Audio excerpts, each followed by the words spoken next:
안녕하세요, 유명숙입니다. 7월도 벌써 하순으로 접어들고 있습니다.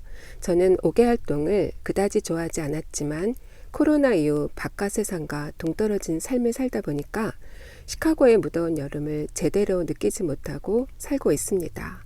하지만 녹음이 짙게 물들어가는 창밖의 모습이 계절의 감각을 조금은 느끼게 합니다. 요즘 한국에서는 차박 여행의 붐이 일고 있더라고요. 차박이 뭐냐고요? 가족이나 가까운 친지들이 각자의 차를 갖고 여행을 가서 텐트를 차의 익스텐션해서 차 안에서 잠을 자는 거예요. 인간의 적응 능력과 아이디어가 참으로 기발하다는 생각이 들었습니다. 무척 낭만적으로 보여서 저도 캠핑카를 하나 사고 싶다는 생각이 잠시 들었습니다. 오늘 소개해드릴 묵상 에세이집은 제이슨 미첼 목사님의 쉬운 예수는 없다 라는 책입니다.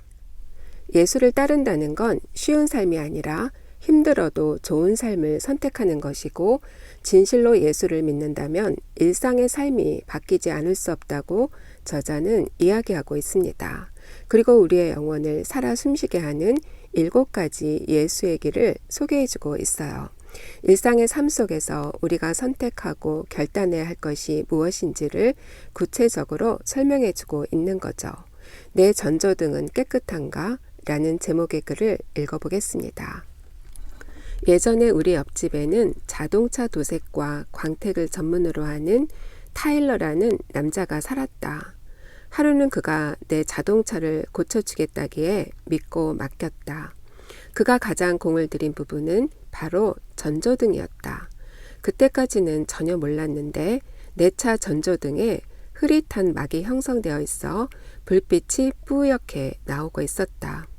타일러가 자신의 가게에서 내 차를 가져오자 전조등이 마치 새 것처럼 반짝거렸다. 그날 밤 차에 타서 전조등을 켰는데 내 눈을 믿을 수가 없었다. 눈앞이 얼마나 밝은지 거짓말을 좀 보태면 작은 개미까지 훤히 보일 정도였다. 내 차 전조등이 그렇게나 어두운지 몰랐다.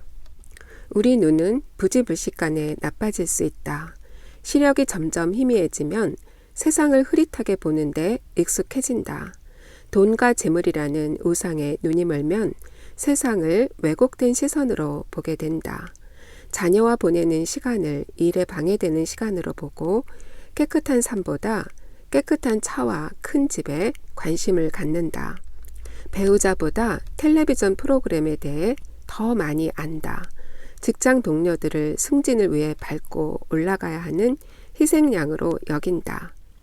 아직은 부족해를 연발하며 빼앗고 움켜쥐고 쌓다 보면 천천히 침침해지는 전조등처럼 자신도 모르는 사이에 세상을 보는 눈이 왜곡된다.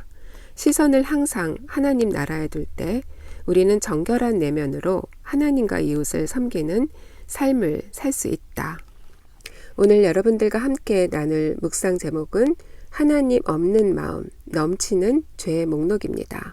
지난주 토요일에 시편 묵상을 마치고 이번 주간부터는 로마서를 묵상하게 되었습니다. 로마서는 사도 바울이 3차례의 전도 여행을 다 마치고 고린도에서 3개월간 과동하면서 쓴 서신서죠. 3번의 전도 여행을 다니면서 얼마나 많은 사람을 접했고 또 얼마나 많은 일들을 당했겠어요. 실전에서 경험한 묵직한 복음의 진리를 잘 정돈한 한마디로 바울의 신학이 총체적으로 담겨져 있다고 볼 수 있습니다. 특히 로마에 있는 하나님의 사랑하심을 받고 성도로 부르심을 받은 모든 자들에게 하나님의 복음을 전한 편지라고 볼 수 있죠. 바울은 모든 사람이 죄인임을 선포하고 오직 십자가의 복음만이 우리를 구원하는 유일한 길임을 강조하고 있습니다.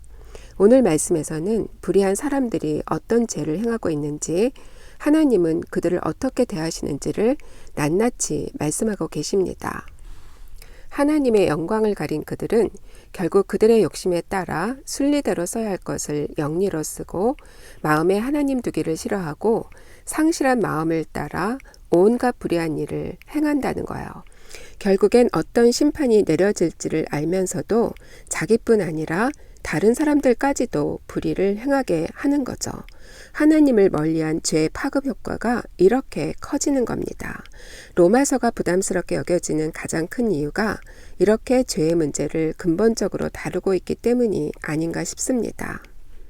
내가 죄인임을 인정하는 거 과연 쉬운 일일까요? 사도 바울은 나는 죄인 중에 괴수라는 표현을 합니다. 바리새인 중 바리새인이었던 그가 어떻게 이런 표현을 쓸 수 있었을까요? 자신의 존재와 판단이 얼마나 보잘것없다는 걸 인지하지 못했다면 이런 표현을 할 수가 없었겠죠.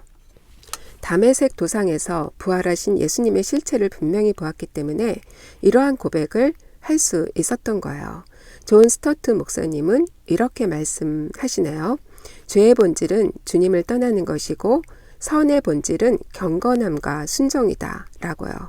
사도 바울이 예수님을 만난 후 죄인임을 고백하고 역동적인 삶을 살았듯이 사도 바울이 정리한 진리의 말씀을 듣고 순종하는 귀한 삶을 살게 되기를 소망합니다.